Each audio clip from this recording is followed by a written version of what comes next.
houses, let's get high. Here's a practical reply. Welcome to WatchMojo, and today we're looking at character cameos, clever references, and novelty appearances of the lasagna-loving orange cat, Garfield. Oh my God!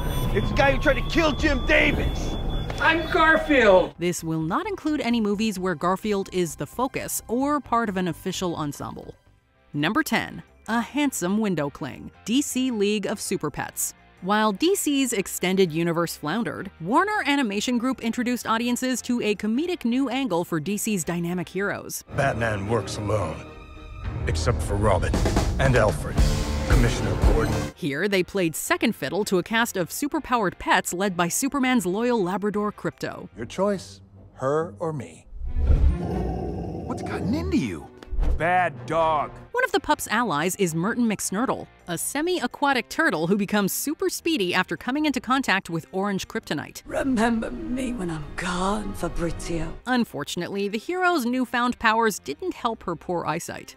Merton regularly mistakes inanimate objects for other animals, and her flirtations with them become a running gag. What just happened? No, seriously, what just happened? I can't see. After PB's unpredictable powers squash Merton against a window, she comes face to face with a Garfield window cling and immediately tries to put the moves on him. What's happening, handsome? Come on, we're both grown-ups. Don't leave me hanging, okay?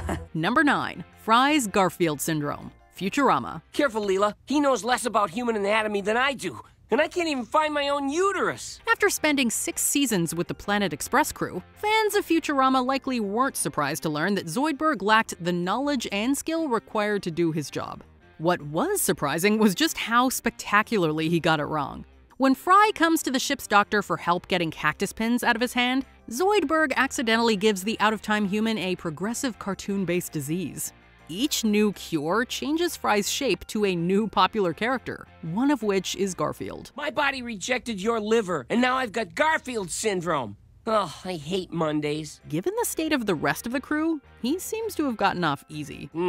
What started out as a pleasant afternoon of drugs and surgery has not gone as planned. Number 8. Andrew Garfield, BoJack Horseman. And what's your name, darling? I'll just make it out to Evelyn. Set in an alternate Hollywood, or should we say Holly-woo, BoJack Horseman has featured several real-world actors over the course of its 6 seasons. Some of these appearances, like Naomi Watts, Margot Martindale, and Henry Winkler, are done by the actual actors playing themselves. It really burns my brisket that some people would turn a funeral into some kind of schmooze fest. While others are performed by people doing impressions. Andrew Garfield's cameo is the latter. At one point, the British actor's ex-girlfriend implies he loves lasagna and hates Mondays. Andrew's the one who flies off the handle whenever his agent sets up an audition on a Monday. Andrew Garfield hates Mondays and loves lasagna. Said I don't want to talk about it! She said drop it, Todd! A fitting combination for his last name, which amuses Todd. Interestingly, the reiteration of the joke in-world implies that the Garfield we know exists in BoJack. We can only hope the cat's post-TV show career fared better than the title characters. I wanted to do this in a public place so you wouldn't make a scene. You think I won't make a scene, you limey bastard? Number 7. Jim Davis's House, I Think You Should Leave with Tim Robinson. That chair reclines, by the way. The tongue sticks out. This surreal sketch comedy show is one of those things you have to see to believe. Created by comedians Tim Robinson and Zach Cannon, I Think You Should Leave takes cringe comedy to new heights, with its genius cast of actors playing out several unbelievably awkward and hilarious scenarios. Garfield enters the mix at the end of the show's first season finale, when an intervention is held in a woman's elaborately themed home. It's all Garfield. Whoa. What is this place? Take a seat, Mark. Sorry, bud, no partying tonight. I'm afraid to say this is your intervention. Although the guests try to remain serious about their friend's struggle with addiction, the house's owner repeatedly pivots the conversation back to their absurd surroundings. We were like brothers, going to the movies together, traveling, playing sports. To see something be in control of you and see you drinking it all away. Oh, Garfield. Do you know how hard that is for me? She believes that the fully furnished house once belonged to the comic's creator, Jim Davis. Unfortunately, the truth is far more sinister. I'll never forget the day that I told you that I bought Jim Davis's house, the creator of Garfield.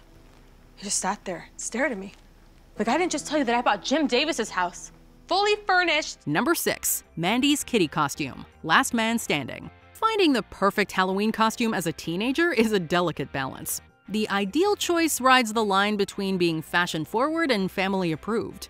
Unfortunately, Mandy's costume in the first season of Last Man Standing misses the mark for her father. Did you happen to pick up the kitty costume I reserved for Stella's party?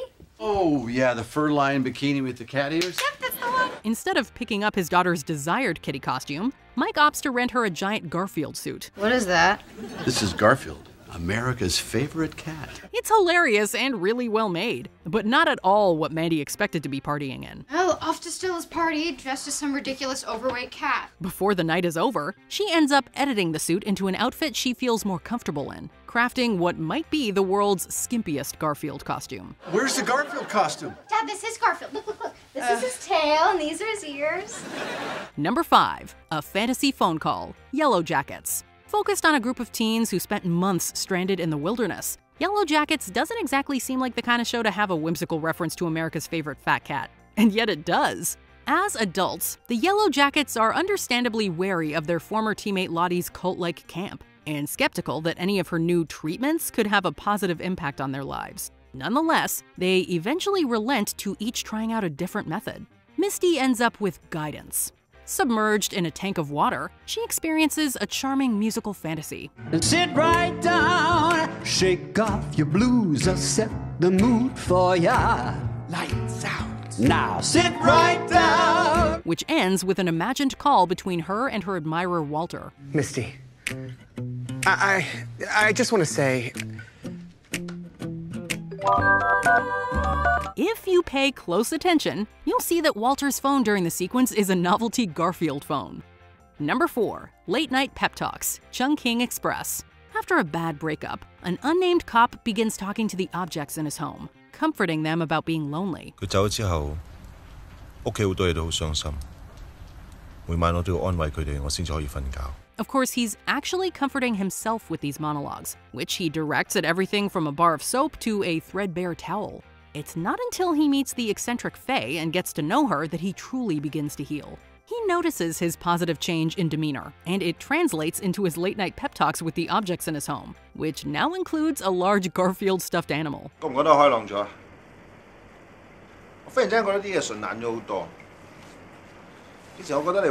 This stuffed toy is actually a significant prop in the film, initially appearing in its first half in one of the only scenes directly connecting the anthology's first and second segments. Number 3. Bill Murray's Regret, Zombieland. Following the death of voice actor Lorenzo Music, the live-action adaptation of Garfield needed to find a new way for its protagonist to sound. Used to have John to myself. Day or night, there was no one else. They ultimately found that new voice in Bill Murray, though the actor would later admit that he took the role by mistake, believing the 2004 movie was written by the Joel Cohen famous for Fargo, not the Joel Cohen with an H famous for Cheaper by the Dozen. 5 years later, Murray would play a version of himself in Zombieland, and name Garfield as his only regret. So do you have any regrets?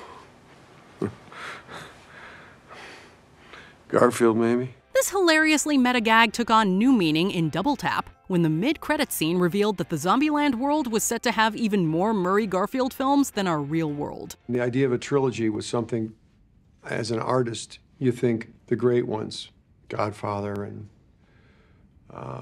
Lethal Weapon. But the question is, why in the world Garfield 3? Can this be just between us? Yes. Drugs cost money. Number 2. Leslie and April, Parks and Recreation. Well, you know what? If you can't beat them, join them. I mean, I've been boycotting them ever since Pinewood and her goons started this whole recall business. Everyone knows that Leslie's top 3 priorities are waffles, friends, and work. But did you know that she's also a Garfield fan? It's not as obvious as her other interests, but if you keep an eye out, you'll see that the fat cat comes up quite a bit in Parks. When a word cloud is made of things Leslie frequently mentions in emails, Garfield is one of the words, and a DVD of the 2004 movie can be seen in her home.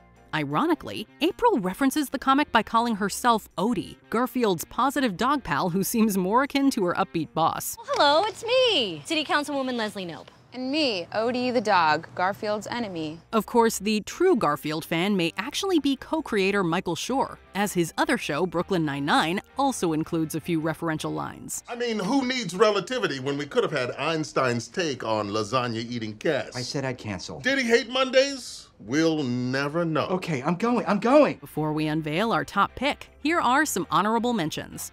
A silly phone for a serious call, Ninja Terminator. This iconic prop choice added character to the film's delightfully bad dubbing. Jaguar, this is Harry. Hi, boss. What's happening? Tamashi's sister was kidnapped. Emerald's nightshirt. Nope. Only Garfield could sleep through an alien invasion. They let Clover out, man. What? They trying to prank Haywood?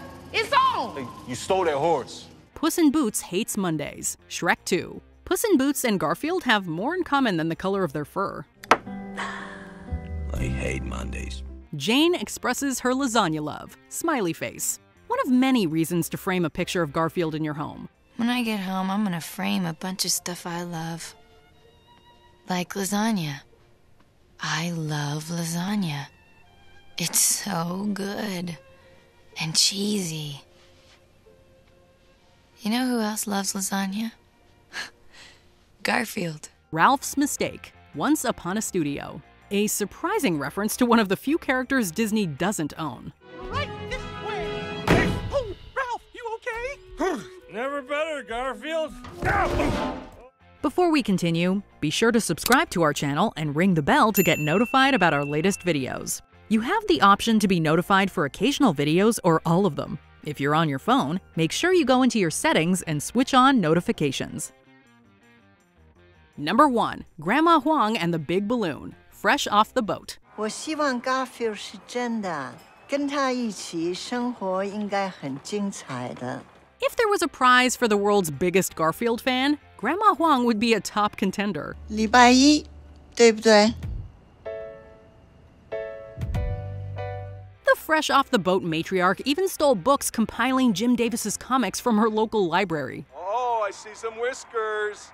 Could it be everybody's favorite Tabby? Garfield! It is! Here comes Heathcliff! Some of our favorite moments of her Fat Cat fandom, however, are her annual viewings of the Macy's Thanksgiving Day Parade. 我等不及看 Garfield 的气球，他们运气好。Thanksgiving 不是礼拜一。 Wearing a Garfield t-shirt, she eagerly awaits her favorite character's appearance in balloon form, dissing any characters who dare to steal his spotlight. 白白胖胖的面包娃娃，我才不会让那个胖鬼水手告诉我要吃哪种面。Of course, Garfield isn't a character solely to be celebrated on Thanksgiving. He's perfect for any holiday. In a Christmas episode, Jenny adds the character to the family's winter village setup, explaining one of her many reasons for loving him as she does. Garfield, 我就是喜欢你讨人厌。 Were you aware of these unconventional Garfield cameos? Let us know your favorites in the comments.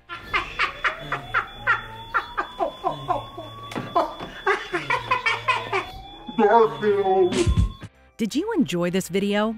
Check out these other clips from WatchMojo, and be sure to subscribe and ring the bell to be notified about our latest videos.